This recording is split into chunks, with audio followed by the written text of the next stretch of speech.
24 नवंबर की तारीख करीब आती जा रही है और इस दौरान बहुत सी अहम जो है मीटिंग्स हो रही हैं। आज अडयाला जेल में एक मीटिंग हुई और उसके बाद एक एपिक्स कमेटी की मीटिंग भी हुई है और ये बताया जा रहा है कि दोनों में तहरीक इंसाफ का जो आने वाला एहतजाज है वो उस हवाले से बातचीत हुई है। इस सारी चीज़ को डिस्कस करते हैं। हम काफ़ी दिनों से एहतजाज पे बात कर रहे हैं। आज एक नया एंगल भी जो है उसको भी ज़ेर बहस लाएंगे। अस्सलाम वालेकुम सर। वालेकुम अस्सलाम। एपिक्स कमेटी की मीटिंग तो अभी चल रही है और उसमें मेरा ख्याल है कि इस तरह डिस्कस नहीं होगा मुजाहिरा जिस तरह हम समझ रहे हैं, उसमें और चीज़ें डिस्कस होंगी। लेकिन मुजाहिरा बहरहाल एपिक्स कमेटी के कुछ जो मेंबरान हैं वो अलग से बैठ के मुजाहिरे के बारे में डिस्कस करेंगे और स्ट्रेटजी बनाएंगे। और वो चूंकि इवेंट इतना बड़ा होने जा रहा है तहरीक इंसाफ के ख्याल में, वो ये समझते हैं कि इस फोरम पे इस पे बात होना ज़रूरी है। आप भी समझते हैं कि ये ठीक है, ये ठीक स्ट्रैटेजी है नहीं, मेरा जब सब स्टेक होल्डर्स यहाँ पे मौजूद अगर होंगे? अगर उन्होंने ये एजेंडे पे है ये बात, मेरा नहीं ख्याल ये मैंने तो। कुछ न्यूज़ नहीं में नहीं देखा नहीं, है। वो न्यूज़ आपको पता है कैसे बनती है। हाँ। जब काजी फाइज साहब थे तो यूट्यूबर्स के व्यूज़ कहाँ जा रहे थे, ओह। अब वो कहाँ पे आ गए हैं। काजी फाइज साहब तो बेचारों की रोज़ी लगी हुई थी डॉलर कमाने की। खैर, बात यह कि न्यूज़ पे पूरा जब तक कंफर्म ना हो जाए ये हो नहीं सकता इस तरह जिस तरह आप कह रही है। लेकिन एक चीज़ ज़रूरी है और वो ये है कि दोनों साइड जो है ना, इमरान खान और जो दूसरी साइड है हुकूमत, दोनों मुझे डेस्परेट लग रहे हैं।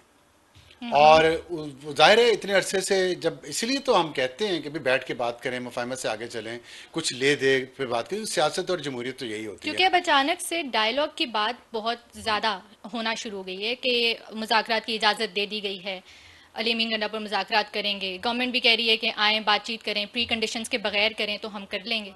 देखिए, प्री कंडीशन के बगैर ही बातचीत होगी अगर हुई तो।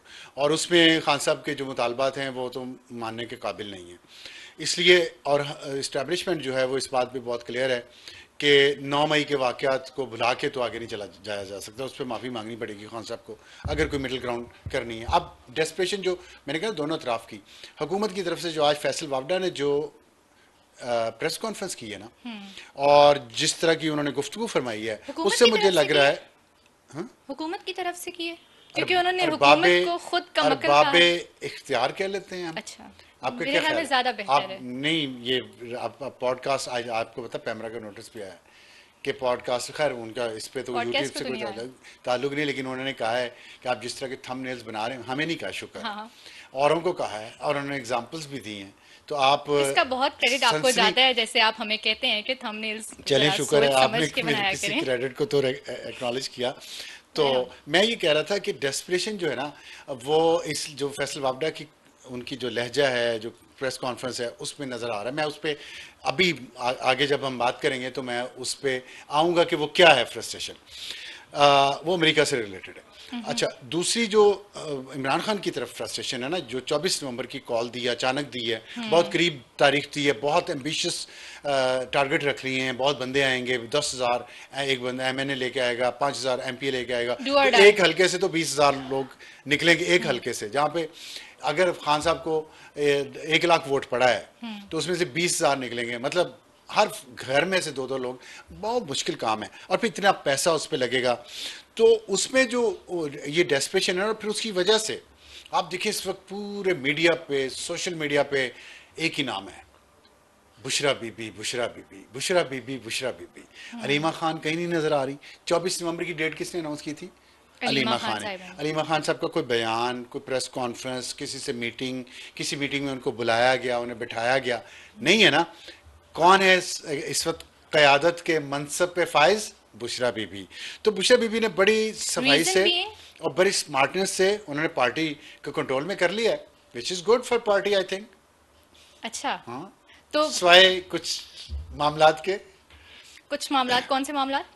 आपको पता होगा, आप आपकी स्माइल से चलें लग रहा आ है कि आपको जाते हैं पता है उन इस मामलात का। चीज़ के ऊपर आ जाते हैं कि पीटीआई हमेशा इस चीज़ की क्रिटिक रही है, खान साहब खास तौर पे, कि डायनेस्टिक पॉलिटिक्स नहीं होनी चाहिए। अब हम देख रहे हैं कि इस टाइम पे चाहे पीटीआई इनकार करती रहे कि बुशरा बीबी एक्टिव पार्टिसिपेशन नहीं है उनकी पॉलिटिक्स के अंदर, उनके पास कोई डेजिग्नेशन नहीं है या कोई ओहदेदार नहीं है पार्टी की, लेकिन और पॉलिटिक्स क्या होती है? आप पार्टी मीटिंग्स भी कॉल कर रही हैं, आप पॉलिटिकल वर्कर्स से खिताब भी कर रही हैं, आप उनको इंस्ट्रक्ट भी कर रही हैं, चाहे आप यही कहें कि खान साहब का मैसेज है, but it is what it is. तो how do you see it? Dynastic politics का एक कॉन्सेप्ट यहाँ पे पीटीआई के इस टाइम पे इंट्रोड्यूस होना? मैं तो ऐसे इसे जैसे देखता हूँ वो बहुत क्लियर है और मैं कई सालों से ये कहता भी रहा हूँ कि पीटीआई घूम फिर के आएगी यहीं पे।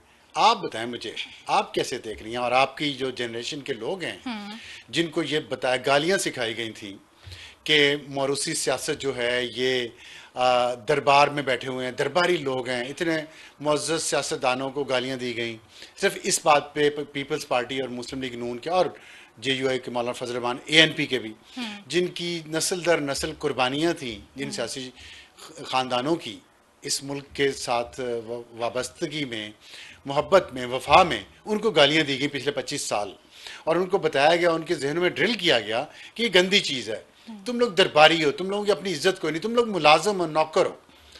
कैसा महसूस हुआ कल बुशरा बीबी की तकरीर सुन के, जो उनका लहजा और जो टोन थी, और वहाँ बैठे हुए बहादुर गैरतमंद पठानों को?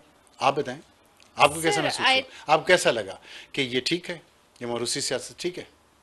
मौरूसी सियासत तो किसी तौर भी ठीक नहीं है। आई थिंक आपकी लोअर लेवल तक ऐसी लीडरशिप होनी चाहिए जिस तक आप पार्टी के अफेयर्स जो हैं वो मुंतकिल कर सकें और वो उन्हें बाकायदा फंक्शनल भी बना सकें। ठीक। लेकिन I see it a bit differently. कैसे? I don't know if I can say it, लेकिन बिल्कुल कहें कहें, बताएं, हमें पता चले, लोगों को पता चले कि आपकी जनरेशन कैसे सोचती है हमारा इस इशू पे, मसला जो किसी के लिए जहर है लेकिन आपके लिए वो शहद है। बताएं। नहीं, पैरामीटर ऑफ कोर्स सबके लिए एक होना चाहिए, लेकिन जैसे अब मैं इसको एनालाइज कर रही हूँ तो आपने पॉलिटिकल पार्टी के लिए स्पेस बिल्कुल नहीं छोड़ी। जो पॉलिटिकल लीडर्स थे, हम इमरान खान के साथ देखते हैं कि वो भी इस वक्त या जेलों में है या पार्टी टूट चुकी है और कोई कहाँ पे है, कोई कहाँ पे है। तो ऐसे में जो लोग नए आए उनमें से इमरान खान ने एक को चेयरमैन भी बनाया।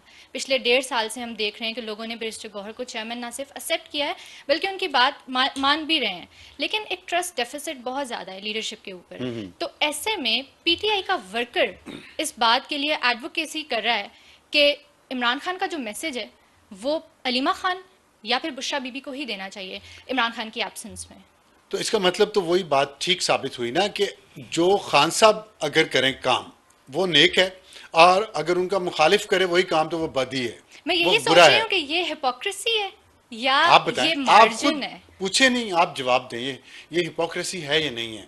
लेकिन सिचुएशन भी आप तो वही वर्कर्स आप कह रही है ना, वर्कर्स की बात की है ना आपने, वोटर्स की बात की है, जो ज्यादातर नौजवान हैं, वो बताएंगे, आप बताएंगे कि ये मुनाफिकत है या नहीं है। कि अगर पिछले, आपको पता है जुल्फ़िकार अली भुट्टो को फांसी पे लटका दिया गया, बेनज़ीर भुट्टो को लियाकत बाग में शहीद कर दिया गया, सड़क पे आसिफ अली ज़रदारी जेल में रहे, नवाज शरीफ जेल में रहे, कई बार सजाए मौत हुई, उम्र कैद की सजा हुई, हाईजैकर उनको करार दिया गया, उनकी बेगम मिसेज एक्टिव हुई, उनकी बेटी को गिरफ्तार किया गया बार बार, और फिर जलावतन वो 2 दफ़ा हुए, फिर उनकी वालदा की वफात हो गई जलावतनी में, उनकी बेगम की वफात हुई जब वो जेल में थे। तो ये, और एएनपी के खान अब्दुल गफ्फार खान 37 साल जेल में रहे, 37 साल जेल में रहे बाचा खान, फिर उनके बेटे अब्दुल वली खान जेल में रहे, फिर उनके बेटे असफंद यार वली जेल में रहे और मुकदमाओं का सामना किया, फिर अब उनके बेटे जो हैं अहमद वली खान, चौथी नस्ल, उनको मजाक बना दिया गया।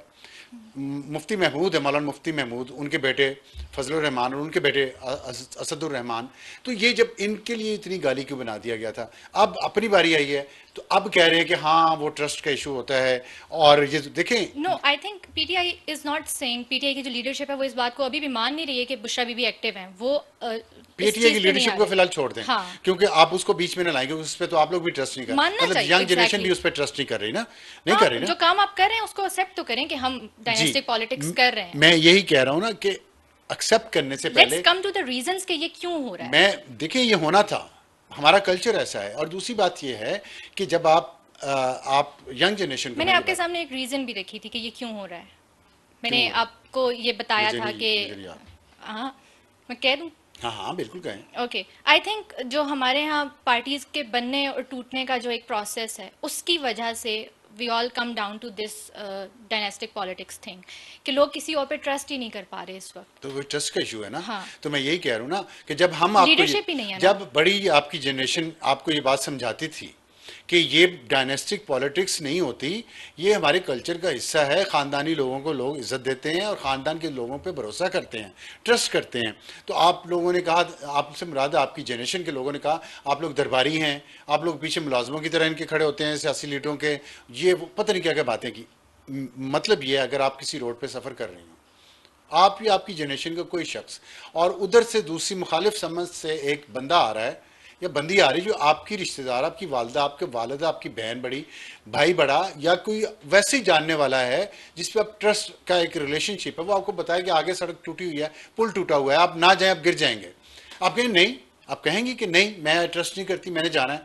तो मैं, और फिर जाके वापस वहाँ जब पुल टूटा, आप खुद अपनी आंखों से देख के फिर कहती है नहीं नहीं मैं तो यहाँ से नहीं गुजर रहा। अपने एक्ट को जस्टिफाई ना करें। माने कि आप लोग गलत थे, माने कि आप लोगों का लाइन ऑफ आर्गुमेंट गलत था। जब आपको आपसे ज़्यादा तजर्बे का शख्स हो सकता है, वो आपसे ज़्यादा अक्लमंद ना हो, और नहीं है हम आप लोगों से अक्लमंद ज़्यादा, लेकिन तजर्बा हमारा ज़्यादा है। हमने देखा है पहले ये सब कुछ बार बार होते हुए। हमें पता था कि इस डायनेस्टिक सियासत को जो गाली बनाया जा रहा है, ये गाली वापस आके, बहुत बुरा सा एक पंजाबी का मुहावरा है, मैं वो यहाँ बोलना नहीं चाहता, लेकिन यह है कि एक और पंजाबी का मुहावरा वो बता देता हूँ कि हथी लाइयाँ दंदी खोलनी पैंदियाँ। हाथों से जो गांठें लगाते हैं ना आप, नॉट्स, वो दांतों से खोलनी पड़ती हैं फिर। अब आपको वही अपना कहा हुआ दोबारा अल्फाज खाने पड़ रहे हैं वापस। तो ना करते, ना गाली निकालते दूसरों को, ना दूसरों के खुलूस को चेक करते, ना दूसरों के ट्रस्ट पे मिस ट्रस्ट करते। दूसरों ने जो आपसे ट्रस्ट का रिलेशनशिप किसी का है और वो आपको कोई बात बता रहा है, तो ज़रूरी नहीं वो गलत हो। सोचना चाहिए। आज इससे सबक ले लें ये जनरेशन, कि हमने 25 साल गालियां निकाली हैं सब लोगों को, सब सियासतदानों को, उनकी लीडरशिप को, उनके फॉलोअर्स को, कि तुम लोग दरबारी हो, तुम लोग फलाने हो, तुम लोग टमकाने मुलाजिम हो।